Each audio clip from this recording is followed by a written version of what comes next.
तो सर देखा ही जाता है कि आज के टाइम पे जो पेरेंट्स हैं उनका सबसे बड़ा चैलेंज ये है कि 10th के बाद में हमारे बच्चे को कौन सा सब्जेक्ट दिलाया जाए। पेरेंट्स के सामने चुनौती यह है कि बच्चे की रुचि का पता कैसे लगाएंगे। अच्छा सर, आज की यूथ के अंदर जो सोशल मीडिया का एक्सपोजर है वो बहुत ही ज़्यादा बढ़ चुका है, मतलब हद बार हो चुकी है। देखिए, रिसेंटली ऑस्ट्रेलिया ने उसने 16 साल से कम उम्र के बच्चों को सोशल मीडिया पर आने से रोकने के लिए कानून बना दिया।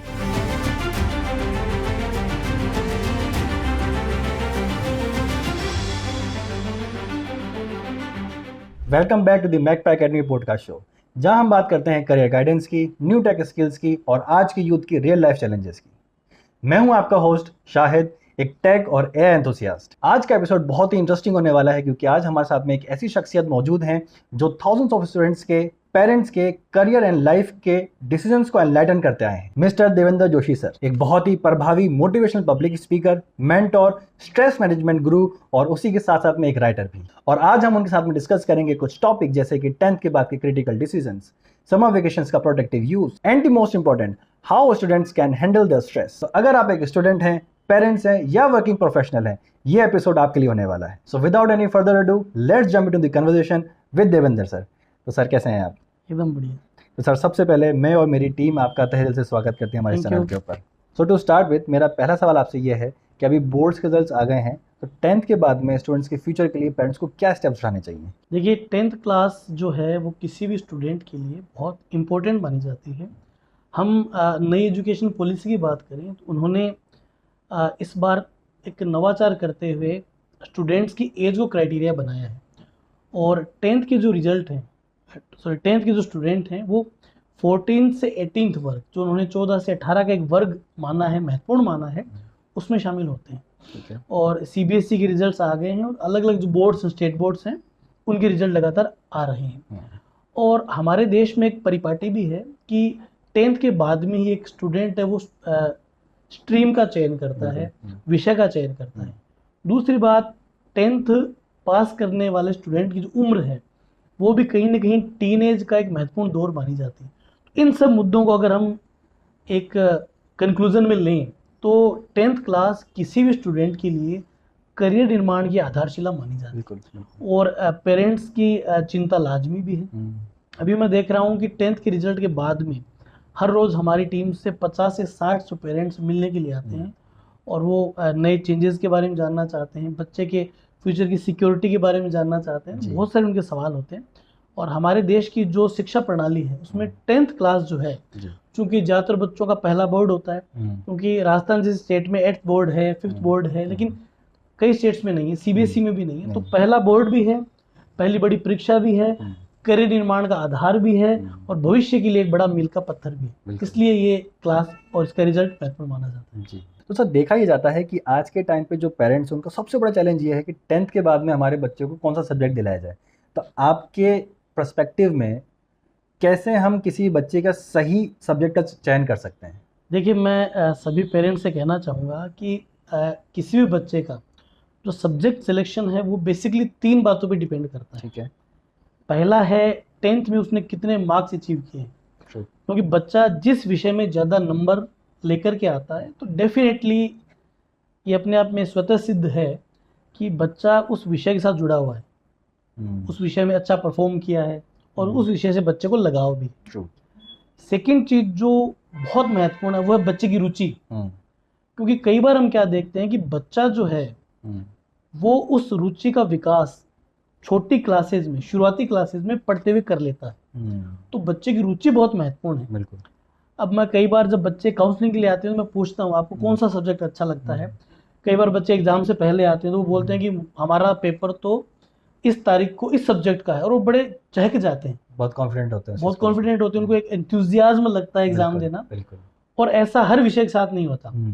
10th में मान लीजिए 6-7 विषय मोटा मोटी होते हैं, उनमें से 2 या 3 सब्जेक्ट ऐसे हैं जिनमें बच्चा बहुत कंफर्टेबली उनको हैंडल भी करता है, उनके बारे में खुशी से बात भी करता है और उसको लेकर भविष्य के बारे में भी उसने कुछ ना कुछ सोच रखा होता है।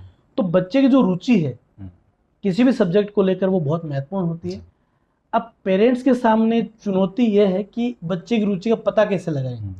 अब हमारे यहाँ ज़्यादातर जो घर हैं या ज़्यादातर जो पेरेंट्स हैं उनमें दोनों वर्किंग है, माता पिता, या मान लीजिए उनको समय नहीं मिल पाता है, तो बच्चे की रुचि का जो पता है वो एक तो बच्चे से लगाया जा सकता है। बिल्कुल। आप बच्चे के व्यवहार को देखकर पता लगा सकते हैं वो किस विषय की बात करता है। सेकंड जो सबसे महत्वपूर्ण है वो है टीचर से बात करना, क्योंकि जो सब्जेक्ट का टीचर होता है उसे ये पता रहता है कि मेरी क्लास में इस बच्चे को मेरे विषय में सबसे ज़्यादा इंटरेस्ट है, रुचि है। बिल्कुल। तो ये इंपॉर्टेंट है। दूसरी बात, बच्चा अगर अपनी रुचि का विषय लेगा तो उसके साथ वो लंबे समय तक न्याय कर पाएगा, सही बात है। उसमें वो मैक्सिमम सफलता हासिल कर पाएगा। मैं कई बार देखता हूँ कि ज़्यादातर बच्चे हमारे इस सोसाइटी में देखा देखी साइंस ले लेते हैं। अब एक चीज़ और यहाँ साइंस के बारे में कहना चाहूँगा, 10th में जो बच्चा साइंस पढ़ता है, 11th में जब साइंस के विषय थोड़े से अपना आयाम बढ़ा लेते हैं, फिजिक्स है, केमिस्ट्री है, बायोलॉजी या मैथ्स है, तो उसमें बड़ा फ़र्क आता है। तो बच्चा 10th में अगर फर्स्ट डिवीज़न भी हासिल कर लेता है तो वो अपने मित्रों की देखा देखी या पेरेंट्स के कहने पर या अभी जो साइंस से रिलेटेड जो परिणाम आते हैं नीट के, IIT के, उसके बाद उन बच्चों का जो भव्य स्वागत होता है उसको देख करके वो साइंस में चला जाता है। पीयर प्रेशर को पीयर प्रेशर भी है, एक अट्रैक्शन भी है, एक फ्यूचर की पॉसिबिलिटी भी, बहुत सारी बातें हैं। तो वो साइंस ले लेता है लेकिन बाद में वो न्याय नहीं कर पाता है।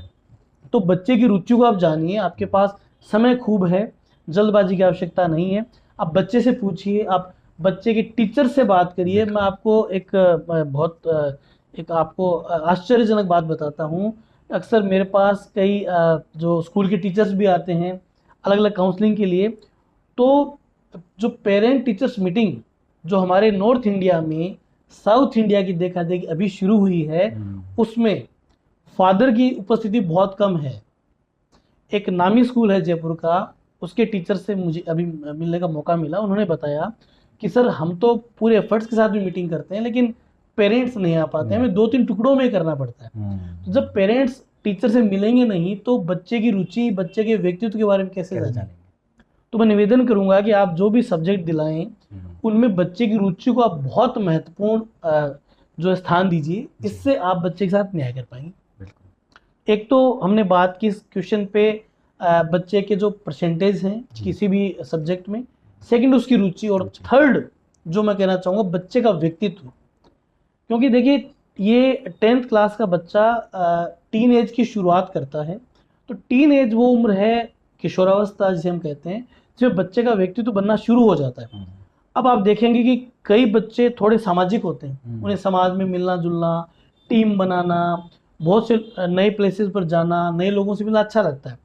कुछ बच्चे क्या करते हैं, एकाकी होते हैं, उन्हें बहुत कम मिलना पसंद है, वो अपने स्टडीज़ में रहेंगे, बुक्स पढ़ते रहेंगे, रिजर्व नेचर के रहते हैं, अलग रिजर्व नेचर के होते हैं।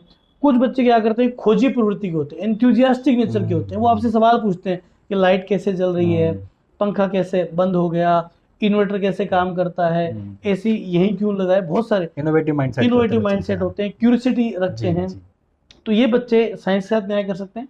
तो किसी भी पर्सनैलिटी के लगभग 10 आयाम होते हैं, उन 10 आयाम को आप किसी काउंसलर की मदद से जान सकते हैं। भविष्य में क्या होगा, जब बच्चे की पूरी पर्सनैलिटी डेवलप हो जाएगी तो कहीं ना कहीं वो अपने जो बेसिक गुण हैं, बेसिक इंस्टिक्ट्स हैं, उनके साथ ही जाएगा। सही बात। तो 3 चीजें हैं बहुत महत्वपूर्ण, बच्चे का विषय से जुड़ाव जो उसके मार्क्स से पता लग जाएगा, बच्चे की रुचि, और थर्ड जो है बच्चे का व्यक्तित्व।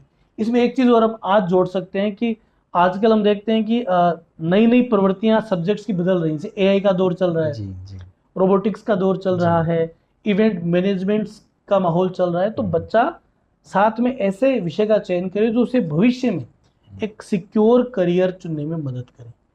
तो ये आयाम जो है वो बहुत महत्वपूर्ण इस संदर्भ में आज हाईलाइट हो जाता है। तो सर देखा ही जाता है कि हमारे इंडिया के अंदर खासकर 3 कोर स्ट्रीम्स हैं, जैसे आर्ट्स हो गया, साइंस हो गया या फिर कॉमर्स हो गया। तो इनमें से बच्चा कैसे सिलेक्ट कर सकता है अपने स्ट्रीम को? आपने बहुत अच्छा सवाल किया है। देखिए ये जो 3 स्ट्रीम्स हैं इनको चुनने का तरीका भी ट्रेडिशनली है, अभी तक हमने देखा है। जिन बच्चों के परसेंटेज थोड़े कम, हालांकि हम as a teacher, as a counsellor कम ज़्यादा में बिलीव नहीं करते, लेकिन एक समाज में जो एक अवधारणा चली है हमें कई बार उसके आसपास भी बने रहना पड़ता है ताकि हम सेटिस्फाई कर सके पेरेंट्स को, बच्चे को। तो जिनके परसेंटेज फर्स्ट डिवीज़न के आसपास हैं, 60% के आसपास हैं, वो बच्चे आर्ट्स स्ट्रीम की तरफ जाते हैं, कला संकाय लेते हैं। इसके बाद जिन बच्चों के मार्क्स थोड़े ज़्यादा हैं वो कॉमर्स की तरफ जाते हैं, ठीक है। और जिन बच्चों के मार्क्स मैक्सिमम है क्लास में या 80 से ऊपर हैं वो साइंस स्ट्रीम की तरफ जाते हैं। ठीक है। हालांकि परसेंटेज से किसी भी बच्चे का भविष्य तय करना सही नहीं है, क्योंकि बच्चा किस परिस्थिति में एग्ज़ाम लिख रहा है वो भी महत्वपूर्ण होता है। हो सकता है बच्चा बीमारी में एग्ज़ाम दे सही रहा बात है, है। हो सकता है बच्चा स्ट्रेस को मैनेज नहीं कर पाया है, बहुत से कारण होते हैं, कुछ पारिवारिक परिस्थितियां भी होती हैं, बहुत सारे कारण हैं। तो किसी भी बच्चे के परसेंटेज उसके भविष्य को तय नहीं करते, लेकिन एक मोटा मोटी एक जो अवधारणा है वो इसी प्रकार की है। अब साइंस वाले बच्चे जो साइंस लेते हैं 10th के बाद में, वो 10th के बाद से ही नीट और आईआईटी की तैयारी शुरू कर देते हैं, और ये 2 करियर ऑप्शंस हैं। कॉमर्स वाले बच्चे सीएस और सीए की तरफ जाते हैं। अभी मैंने देखा है कि कॉमर्स के अंदर जो है वो थोड़ा सा फ्यूचर पॉसिबिलिटीज़ बढ़ रही हैं। इसके पीछे बड़ा कारण है, हमारे इंडिया में पिछले 5-7 वर्षों में जो फाइनेंशियल लिटरेसी है वो बढ़ी है। अब आज एक मिडिल क्लास का व्यक्ति भी बचत करना चाहता है, शेयर मार्केट में इन्वेस्ट करना चाहता है, उसको बैंकिंग की जानकारी है, वो नए स्टार्टअप के लिए लोन लेना चाहता है। तो इसके लिए फाइनेंशियल सेक्टर में जिनको लिटरेसी है, मतलब जिनको थोड़ा बहुत नॉलेज है कि आप कैसे बचत कर सकते हैं, कैसे अपने पैसे को बढ़ा सकते हैं, कहाँ आपको ज़्यादा इंटरेस्ट मिलेगा, ये सब है। मैं आपको एक उदाहरण देना चाहूँगा। अभी लगभग 6-7 महीने पहले मुझे 2 बच्चियाँ मिली जो सर्वे कर रही थी हमारे इंस्टीट्यूट के पास में। ठीक है। तो मैंने उनकी उम्र देख करके पूछा कि भाई आप किस चीज़ का सर्वे कर रहे हैं? बोले सर हम इकोनॉमिक सर्वे कर रहे हैं। बोले किस बात का? बोले सर हम ये कर रहे हैं कि शेयर मार्केट में कितने लोग इन्वेस्ट करते हैं, एसआईपी जो होती है वो कितने लोग करते हैं। और वो टीचर से पूछ रहे थे, और उनको ठीक ठाक नॉलेज भी थी शेयर मार्केट की, एसआईपी की, म्यूचुअल फंड्स की। तो मैंने उनको कहा कि आपकी उम्र तो बहुत कम है, नॉलेज कैसे मिला? तो बोला सर हमने कोर्स कर रखा है और आगे हमने कॉमर्स विषय लिया हुआ है और आगे इसका फ्यूचर बड़ा अच्छा है। ठीक है। तो कॉमर्स का दायरा लगातार इस महीने में बढ़ रहा है। और आर्ट्स के अंदर ज़्यादातर जो स्टूडेंट है वो गवर्नमेंट जॉब्स के लिए प्रिपरेशन करते हैं, इसके अलावा टीचिंग एग्जाम में जाते हैं, और जितने भी गवर्नमेंट एग्जाम्स इनके अलावा है उसमें भी आर्ट्स के स्टूडेंट्स हैं वो ज़्यादा अपीयर होते हैं, क्योंकि हमारे जो जीके का पेपर बनता है लगभग सभी एग्जामिनेशंस में, उसमें ज्योग्राफी, पॉलिटिकल साइंस है, आपके कुछ मान लीजिए आपके करंट अफेयर्स हैं, उनमें हिस्ट्री है, उनमें आर्ट्स वाले विषयों की भूमिका महत्वपूर्ण है। तो ये एक ट्रेडिशनल वे है। और इसके अलावा आजकल के जो बच्चे हैं साथ में 10th के बाद में किसी भी स्ट्रीम में जाएं, कुछ ऐसे कोर्सेज करते हैं इंस्टीट्यूट्स के माध्यम से जिनमें वो कुछ अच्छा कर सकें। जैसे आर्टिफिशियल इंटेलिजेंस के अंदर सर्टिफिकेट कोर्स करते हैं, वो आपके डेटा एंट्री का कोर्स करते हैं, इसके अलावा वो सोशल मीडिया मार्केटिंग का कोर्स करते हैं, डिजिटल मार्केटिंग का कोर्स वो करते हैं, सोशल मीडिया हैंडलिंग के लिए भी काफ़ी कुछ चीज़ें हैं वो भी करते हैं। तो ये 10th के बाद में बच्चे इंस्टीट्यूट्स के थ्रू जुड़ करके, जो आपको लगभग बड़े शहरों में सुविधा उपलब्ध है और छोटे शहरों में ऑनलाइन के माध्यम से, ऑनलाइन मोड के माध्यम से बच्चे साथ में कुछ ना कुछ वो करते रहते हैं। तो ये क्राइटेरिया है जो लगातार अभी बदल रहा है। बिल्कुल। तो सर अभी जैसे ना गर्मियाँ बहुत पड़ रही हैं और अभी गर्मियों की छुट्टियाँ भी स्टार्ट हो गई हैं जी, तो अभी आप क्या बच्चों को ये सलाह देना चाहेंगे कि वो क्या कोशिश कर सकते हैं या फिर इस छुट्टियों का कैसे बेस्ट यूज कर सकते हैं? जैसे गर्मियाँ तो ऑनलाइन क्लासेस भी होती हैं, कुछ ऑफलाइन क्लासेस भी होती हैं, तो आपके हिसाब से क्या बच्चों को करना चाहिए इस छुट्टियों का बेस्ट यूज़ करने के लिए? देखिए गर्मियों की छुट्टियां वाला कॉन्सेप्ट तो हमारे समय में होता था, ठीक है। जब बच्चे नानी के घर जाया करते थे, खूब खेलते थे। आजकल तो पिछले 4-5 वर्षों में एक बदलाव मैंने महसूस किया है एज ए टीचर कि छुट्टियों का भी मैक्सिमम यूटिलाइजेशन बच्चे कैसे करें, पेरेंट्स इस उधेड़-बुन में लगे रहते हैं। तो आजकल छुट्टियों वाला कंसेप्ट तो नहीं रहा है। हाँ, मौसम को देखते हैं, जो हम देखते हैं 45 से 48 49 डिग्री तक टेम्परेचर जा रहा है, तो बच्चे ज़्यादातर घरों में ही रहते हैं जी। तो ये जो समय है बच्चों की पर्सनैलिटी के डेवलपमेंट में लगाना चाहिए। और एक चीज़ और है कि हम 10th के विषय को मेनली ले रहे हैं 10th के बच्चों को। तो देखिए टीन एज में 2 काम हमें करने हैं, बच्चे को सकारात्मक रखना और बच्चे को व्यस्त रखना। ये 2 काम आप इन छुट्टियों में कर पाएँ तो बेहतर है। पॉजिटिव और बिजी रखना, क्योंकि बिजी जब बच्चा रहेगा तो वो कहते हैं ना कि खाली दिमाग वो शैतान का घर है। और इस उम्र में बच्चों के पास ऊर्जा बहुत होती है। हो सकता है माता पिता को दिन में सोना पड़े, लेकिन बच्चा जो है पूरे दिन अपने काम में लगा रहेगा, क्योंकि वो एनर्जेटिक होती सही बात है। है, मैक्सिमम नॉलेज को कंज्यूम कर सकता है इस एज के अंदर जी बच्चा। बिल्कुल। जी तो बच्चे दो जो खूबियां हैं वो डेवलप करें। एक तो पब्लिक स्पीकिंग, आगे है, भविष्य का एक विषय बिल्कुल। है, आप जानते ही हैं। तो मैंने कुछ पेरेंट्स पे पिछले साल उनको एक तरीका बताया, वो सफल रहा। कि एक तो आप बच्चों के साथ टाइम बिताना शुरू करें।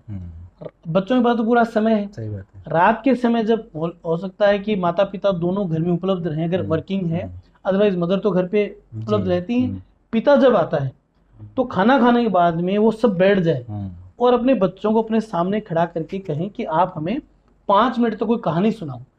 और दिन में उनको एक टास्क दे दिया जाए कि आप यूट्यूब पे कहानी देख लें, न्यूज़पेपर में कहानी पढ़ लें, या किसी बुक से कहानी पढ़ लें। अब देखिए क्या होगा, बच्चे ने अगर अपने माता पिता के सामने 5 मिनट तक, 5 मिनट में ज़्यादा बता रहा हूँ आपको, अगर एक कहानी एक्सप्लेन कर दी, तो उसका जो कॉन्फिडेंस है, उसकी जो स्पीकिंग स्किल्स है, वो आसमान पे चली नेक्स्ट जाएगी। लेवल होगी। सही बात है। क्यों? क्योंकि बच्चा जब अपने घर में बोलने की शुरुआत कर देता है ना, तो आप ये काम करवा के देखो, बच्चे को 5 मिनट तक बुलवाइए, 1 हफ्ते के बाद में आप देखिए उसके कॉन्फिडेंस में बढ़ोतरी हो जाएगी।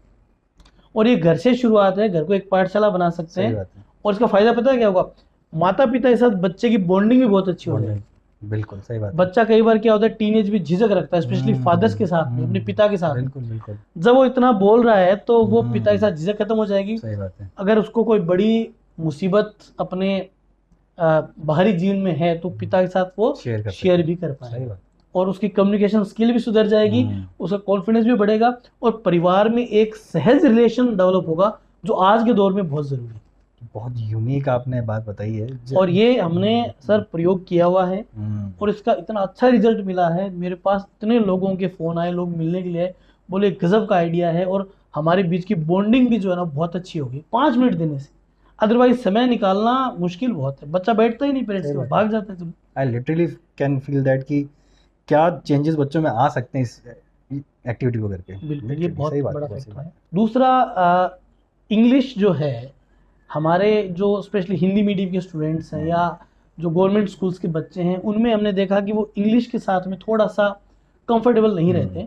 एक काम करवाया जा सकता है कि आप उनको रोज 5 मिनट आप इंग्लिश पे फोकस करें, ज़्यादा कुछ नहीं करना, उनको 5 मीनिंग जो है वो याद करने के लिए दे दीजिए। लगभग 1.5 महीने की छुट्टियां हैं, अपन 30 दिन ही मान लेते हैं। अगर बच्चा 150 मीनिंग भी याद करता है तो उसका शब्द भंडार बढ़ जाएगा, और इस विषय में वो थोड़ा सा क्या कॉन्फिडेंट भी हो जाएगा।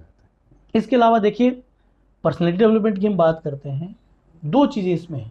एक, आपके पास जो ज्ञान है या आपकी जो भावनाएं हैं, वो आप किसी के सामने हूबहू एक्सप्लेन कर दें, या आप उसमें लिख करके बता दें। देखिए, भविष्य का जो समय है ना, इंडिया एक नॉलेज बेस्ड सोसाइटी की तरफ बढ़ रहा है। आपने ये बदलाव महसूस किया होगा। तो अगर कोई बच्चा अपनी बातों को, अपनी भावनाओं को, अपने ज्ञान को लिख करके प्रेजेंट कर पा रहा है, बहुत अच्छा है। अगर बच्चा अपनी भावनाओं को बोल करके किसी को समझा पा रहा है, तो ये 2 गुण उसके व्यक्तित्व में होने बहुत जरूरी है। और मैं देखता हूं कि जो बच्चे कंपटीशंस की तैयारी करते हैं, स्पेशली सिविल सर्विसेज की तैयारी करते हैं, इंटरव्यू देने के वक्त वो बड़े घबरा जाते हैं, क्योंकि अभी तक हमने इसकी प्रैक्टिस नहीं की है। और आप देखते होंगे स्कूल्स में एक प्रयास होता है कि प्रार्थना सभा में बच्चों को आगे बुलाया जाता है, तो बच्चे उस दिन आना ही नहीं चाहते। बच्चे क्लास का मॉनिटर इसलिए नहीं बनना चाहते कि आगे खड़ा होना पड़ेगा। आपने अगर अपने बच्चों के दिलो दिमाग से ये झिझक निकाल दी, तो मैं कह रहा हूँ एक बड़ा चेंज उसमें आप ले पाएंगे। अगर बच्चा अपनी बातों को लिख करके समझा देता है, बोल करके समझा देता है, तो मान लीजिए आपने उसके व्यक्तित्व का 80% विकास कर दिया। और इसके लिए बहुत सरल तरीके हैं। न्यूज़पेपर आता है, आप एक न्यूज, अभी आईपीएल चल रहा है जी, कल जो मैच हुआ बच्चे को दिखाओ, उसकी पूरी कवरेज आती है, इसको पढ़ो। बच्चा इंटरेस्ट डेफिनेटली क्रिकेट में रखता ही है। मुझे नहीं लगता कि आज ऐसा कोई बच्चा होगा जिसको इस खेल में रुचि नहीं हो। उस न्यूज उसने पढ़ी, अब आप उसको कहो इस न्यूज को आप लिख करके दिखाओ, सही, वो लिख देगा किस खिलाड़ी ने क्या किया। और आप लास्ट में कंक्लूजन में लिखो कि जो टीम हारी है वो किन कारणों से जीत सकती थी। फील्डिंग में वो क्या कर सकते थे, बैटिंग में वो क्या कर सकते थे, बॉलिंग में वो क्या कर सकते थे, उनके कैप्टन क्या निर्णय ले सकते थे। इससे पता है बच्चे में क्रिएटिविटी डेवलप होगी। क्रिएटिविटी डेवलप होगी, क्रिटिकल थिंकिंग डेवलप होगी। क्रिटिकल थिंकिंग भी डेवलप होगी, डिसीजन मेकिंग भी डेवलप होगी, बिल्कुल। और उसको चुनौतियों का सामना करने के लिए नए नए आइडियाज मिलने लगे हैं। हमने ये प्रयोग भी करके देखा है। ये जो अभी आईपीएल शुरू हुआ था, तो मेरे पास एक मदर आई थी, उन्होंने कहा कि सर बच्चा गुस्सा बहुत करता है, क्या उपाय है? तो मैंने कहा इसको बिजी रखो। तो बोले बिजी तो रखे, लेकिन क्या उपाय? मैंने कहा इसका इंटरेस्ट किसमें? बोले क्रिकेट में। मैंने कहा बहुत अच्छा, आईपीएल शुरू होने वाला है, उसमें शुरू नहीं हुआ था। ये मैंने उनको तरीका बताया। तो ये मान लीजिए वो बच्चा जो है वो काफी हद तक इस चीज को एंजॉय कर रहा है, और उनको लगता है कि गुस्सा भी कुछ कम हुआ है, क्योंकि बिजी रखेंगे तो बच्चा, सही बात है, एंगर इशू भी कम होगा, कॉन्फिडेंस भी डेवलप होगा, क्रिटिकल थिंकिंग भी डेवलप होगी, और प्रॉब्लम सॉल्विंग एबिलिटी भी डेवलप होगी। बिल्कुल बिल्कुल सही बात। तो ये प्रकार की कुछ स्किल डेवलपमेंट के तरीके हैं जिनसे हम बच्चों को, स्पेशली आपने जो कि छुट्टियों का सवाल पूछा, इन छुट्टियों में हम बेहतर तरीके से इन चीज़ों को मैनेज करके व्यक्तित्व निखार पाएंगे। इसके अलावा आप देखिए कि स्पेशली जो अपने बड़े शहर हैं उनमें कुछ एकेडमीज़ हैं जो स्पेशली छुट्टियों के लिए कोर्सेज ऑर्गेनाइज करवाती हैं। इनमें सॉफ्ट स्किल्स के कोर्सेज हैं, व्यक्तित्व निर्माण के कोर्सेज हैं, और नई नई जो टेक्नोलॉजी जिसकी हमने बात की है, एआई है, चैट जीपीटी है, कंटेंट क्रिएशन है, इवेंट मैनेजमेंट है, फैशन डिजाइनिंग है। तो जब शाम का समय हो या सुबह जल्दी अगर क्लासेस चलती हों, क्योंकि दोपहर में तो आपको अपने बच्चों को बचाना है, क्योंकि गर्मी बहुत ज़्यादा है, हीट स्ट्रोक का भी खतरा है, लू भी बहुत सारी चीज़ें हैं। तो सुबह और शाम के समय आप बच्चों को जोड़ दीजिए। इसमें फ़ायदा क्या होगा सर, कि एक तो बच्चा नई नई चीज़ सीखेगा, नंबर 2 इन एकेडमीज में, इन इंस्टीट्यूशंस में दूसरे स्कूलों के बच्चे, दूसरे इंस्टीट्यूट्स के बच्चे भी उसको मिलेंगे। सही बात है। तो नया ग्रुप बनेगा, इंटरेक्शन सीखेगा बच्चा, तो नेटवर्किंग स्ट्रॉन्ग बनेगी, सोने पर सुहागा हो जाएगा। छुट्टियों का यूटिलाइजेशन इस प्रकार भी किया। ये बात आपने बहुत, मतलब जो पॉइंट है ये बहुत ही ज़्यादा क्रिटिकल है कि जो नेटवर्किंग है, मतलब मैंने कहीं सुना था कि networking is your wealth, right. तो नेटवर्किंग बनाना इस उम्र से बहुत ही बड़ी बात होगी। आपने एक बहुत अच्छा एक शब्द बोल दिया नेटवर्किंग का। अभी सर एक मल्टीनेशनल कंपनी ने मुझे इंटरव्यू के लिए बुलाया, मतलब इंटरव्यू बोर्ड का एक मेंबर बनाया। उनकी एक ही डिमांड थी कि ऐसा बंदा हमें चाहिए जो जिसका नेटवर्क अच्छा हो और जो नेटवर्क बनाने में मतलब महारत रखता हो। मैंने कारण पूछा तो उन्होंने कहा कि देखो आज पूरा टेक्नोलॉजी का दौर है। आज हम वेब कॉलिंग के थ्रू या नए नए इंस्ट्रूमेंट्स के थ्रू हजारों लोगों से बात कर सकते हैं, लेकिन जो रिलेशन पर्सनल हैं वही काम आते हैं। चाहे आपको प्रोडक्ट बेचना हो, चाहे आप किसी को सेवा देनी हो, चाहे आपको इनोवेशन करना हो। तो ये गुण आज ही आप डेवलप कर लोगे ना, एक मतलब पर्सन्स के साथ में बॉन्डिंग बनाने का, तो ये उसको आगे जो है वो बहुत मदद करेगा, फायदा बन सकता है। और हम सामाजिक प्राणी भी, हम सोशल एनिमल हैं, वो रहेंगे। कितनी भी तकनीक आ जाए, ये जो गुण है वो रहेगा। आप भी देखिए आपके बचपन से कितने दोस्त थे स्कूल टाइम से, और आज उनमें से बहुत कम लोग हैं जिनको देखकर आपको खुशी है, आप उनके नेटवर्क में हैं, उनसे जुड़े हैं। तो यही बात है। अच्छा सर, मैं क्या देखता हूँ ना, being in this organisation Makpa Academy, काफ़ी सारे ऐसे पेरेंट्स आते हैं जो चाहते हैं कि हमारा बच्चा डिजिटल मार्केटिंग करे,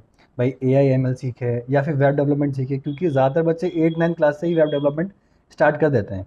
तो आपके नज़र में ये जो चेंजेस आ रहे हैं हमारे इस इंडस्ट्री के अंदर या फिर इस एरा के अंदर, ये क्यों है, ऐसा क्यों हो रहा है? देखिए जो समय है वो जल्दी से एक बदलाव ले रहा है।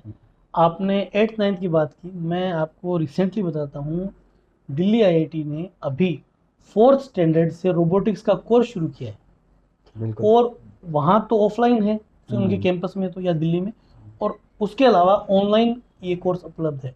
और बड़ी संख्या में पेरेंट्स ये पूछने के लिए आते हैं। मुझे ये सूचना भी पेरेंट्स के माध्यम से मिली, तो सर बच्चे को हम रोबोटिक्स का कोर्स करवाना चाहते हैं, ऑनलाइन अच्छा रहेगा, ऑफलाइन करवाएं। और आप ये मानिए कि बहुत से लोग जो जयपुर के हैं वो दिल्ली कुछ दिनों के लिए गए भी हैं, स्पेशली इस कोर्स के लिए। और वेब डेवलपमेंट भी बच्चे आजकल तो 5वीं-6वीं शुरू वेबसाइट खुद की बना के बैठ जाते हैं। और AI का तो नाम ही इतना चल पड़ा है कि किसी को चाहे पता न हो AI तो 2-3 बार दिन में बोल ही देगा। सही बात है। तो आप जिस तरह एकेडमी रन करते हैं, तो आप ये मान के चलिए आप फ्यूचर जो है इंडिया का तैयार कर रहे हैं। और वेब डेवलपमेंट तो आजकल आप देखिए स्टार्टअप का दौर है। बिल्कुल सही बात है।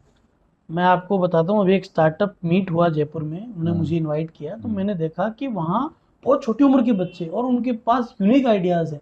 एक बच्ची थी जो अपने शेखावाटी किसी गांव से ही थी। अच्छा। उसने कहा कि सर मेरे पास मेहंदी लगाने की जो हाथों पे यूनिक डिजाइन है जो कहीं भी नहीं है। तो मैंने कहा क्या यूनिक डिजाइन बताओ। तो आप ये मानो कि जो यूरोपियन कंट्रीज के शासक थे उनके फेस से लेकर वहाँ की पेंटिंग्स और मिसाइल्स, ड्रोन्स, बाप रे। इसकी उन्होंने डिज़ाइन बना रखी थी। मैंने कहा हम्म। गजब चीज़ है। और बोले सर मेरे पास पूरी टीम है छोटी बच्चियों की और हम बड़ी स्पीड से मेहंदी लगा देते हैं और हम ये चाहते हैं कि हम इसको कैसे वर्ल्ड लेवल पे ले वर्ल्ड जाएं लेवल इस पे लेके आर्ट को। बताइए आप। तो हमारे देश में एक बड़ा बदलाव पिछले 4-5 सालों में आफ्टर कोविड स्पेशली, जी जी जी। जब पूरी दुनिया ऑनलाइन मोड की तरफ चली गई, टीचिंग में, हम्म। इनोवेशंस में, कम्युनिकेशन में, हर प्रकार में, हम्म। तो बड़ा बदलाव आया है। और मैं देख रहा हूँ कि जो टीयर 2 टीयर 3 के सिटीज़ हैं और छोटे जो कस्बे गांव हैं वहाँ पर भी बड़ा बदलाव है। तो ये तो सहज है। बच्चे वेब डेवलप करेंगे, बच्चे एआई सीखेंगे। आज देखिए आप कुछ बच्चे यूट्यूब पे चैनल बनाते हैं, उसमें वो एआई जनरेटेड इमेजेस डालने लगे हैं जो हमें भी नहीं आती हैं। बच्चे सिखा रहे हैं कि आपको ये सिखा रहे कैसे हैं। बनानी है image। बिल्कुल।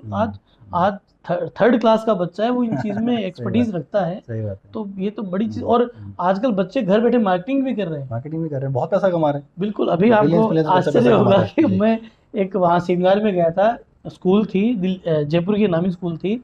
तो वहाँ का एक बच्चा आया, उसे पता लगा कि मैं एक राइटर भी हूँ, तो बोला सर आपकी बुक की मार्केटिंग मैं कर दूंगा। और वो इतने कॉन्फिडेंस से पूछ रहा है। तो मैंने उसकी क्लास पूछी, 5th क्लास का बच्चा था। तो बोले मैं मार्केटिंग कर रहा हूँ। तो मैंने कहा मार्केटिंग में आप क्या करते हो? बोले इंस्टाग्राम, फेसबुक, ट्विटर, रील्स और ये थ्रेड। तो मैंने उसमें नाम भी नहीं सुने थे। मैंने कहा ये सब क्या है? उसने विस्तार से बताया। बताइए आप। बहुत अवेयर हैं बच्चे, बहुत अवेयर हैं। और पेरेंट्स प्लस बच्चे बहुत पेरेंट्स ज़्यादा अवेयर भी, हैं। आप ये मानिए पेरेंट्स भी बच्चों को मोटिवेट करते हैं कि उन्हें पता है कि बच्चे को अगर इसमें इंटरेस्ट आ गया तो कमाल कर सकते हैं।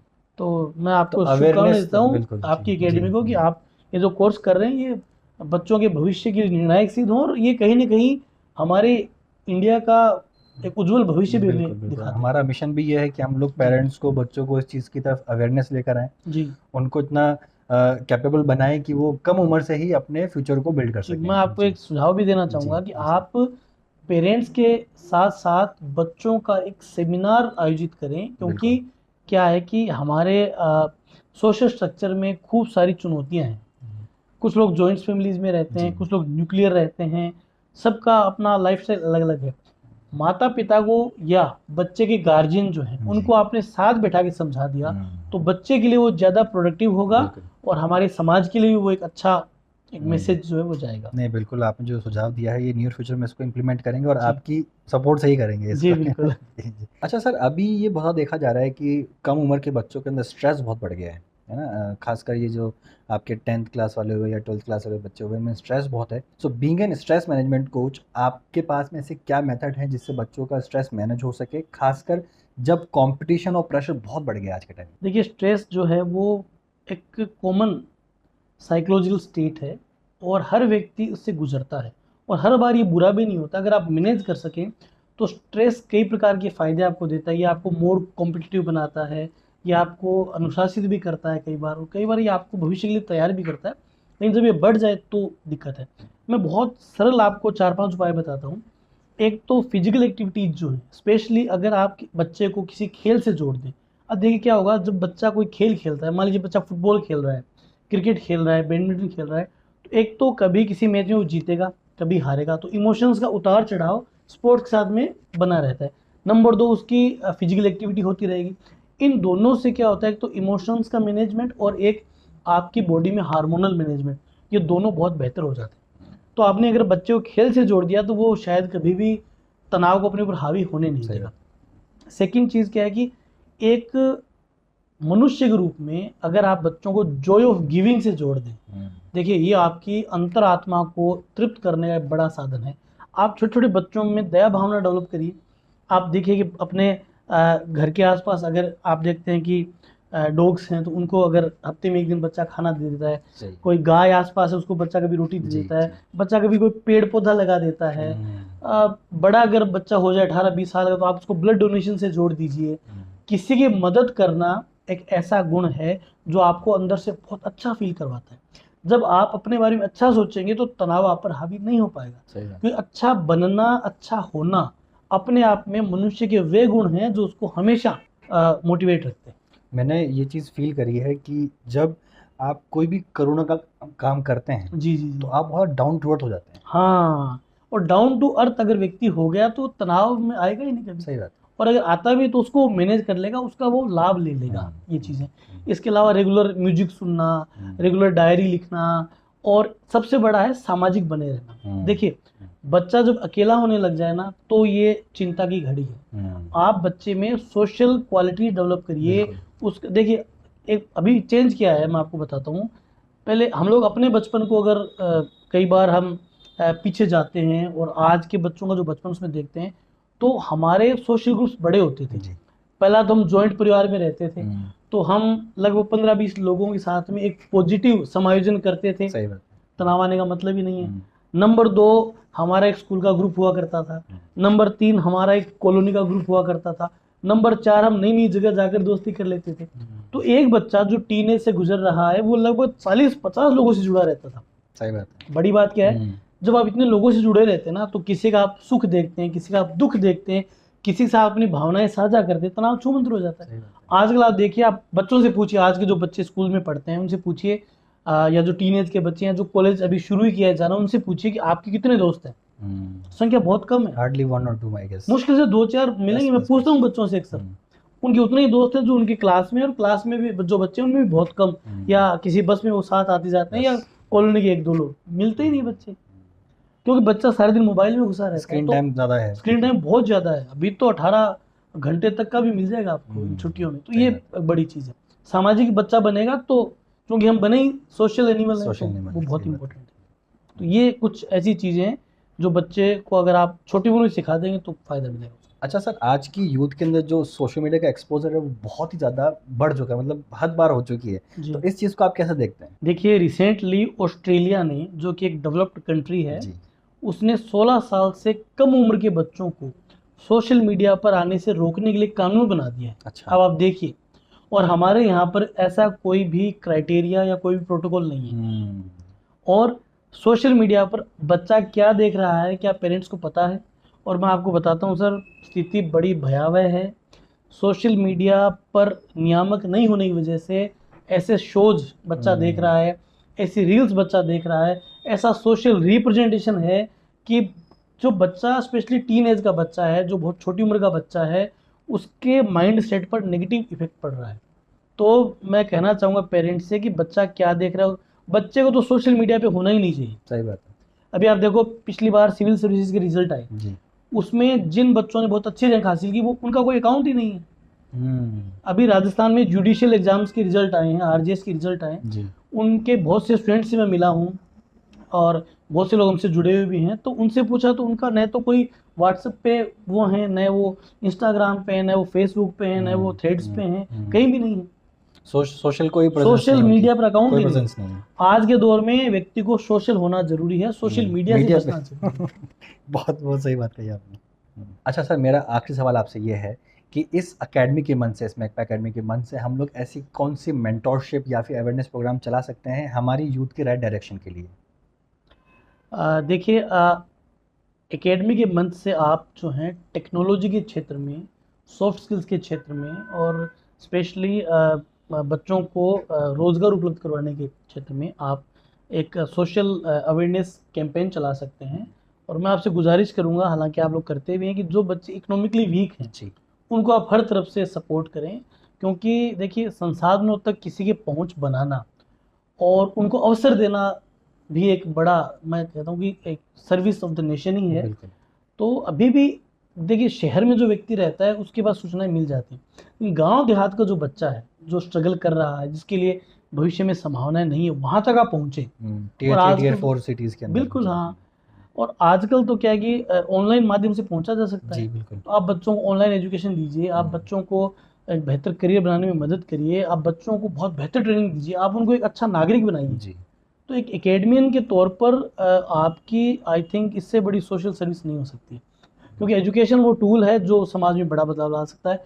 आप हमारे पड़ोसी देश चाइना को देखिए, उसने तकनीक के दम पर पूरा ट्रांसफॉर्म कर दिया अपनी इकोनॉमी को आज, और वो दुनिया की बड़ी सुपर पावर बनने की दिशा में आगे बढ़ रहा है। बिल्कुल। तो दोस्तों ये था हमारा आज का बहुत ही thoughtful episode Makpa Academy podcast show पर, जहां पर हमने बात करी 10th के बाद के करियर डिसीजंस की, स्ट्रेस की, सोशल मीडिया के इम्पैक्ट की और रियल लाइफ चैलेंजेस की। और मैं उम्मीद करता हूं कि आपको हमारा ये एपिसोड पसंद आया होगा और आपने इससे बहुत कुछ सीखा होगा। अगर आपको हमारा ये एपिसोड पसंद आया हो तो इसको अपने दोस्तों के साथ में, स्टूडेंट्स के साथ में, अपने फैमिली के साथ में जरूर शेयर करें। और इतना ही नहीं, हम अगले एपिसोड में फिर से देवेंद्र सर के साथ में बैठेंगे और डिस्कस करेंगे पर्सनल डेवलपमेंट, सॉफ्ट स्किल्स और हमारे राजस्थान के यूथ के करियर पॉसिबिलिटीज पर। और उसमें हम समझेंगे कि हमारी आज की यूथ अपने अच्छे मार्क्स के साथ साथ में कैसे एक अच्छी पर्सनैलिटी बना सकता है। सो कनेक्टेड रहिए, ग्रो करते रहिए। मैं हूं शाहिद, मिलते हैं अगले एपिसोड में।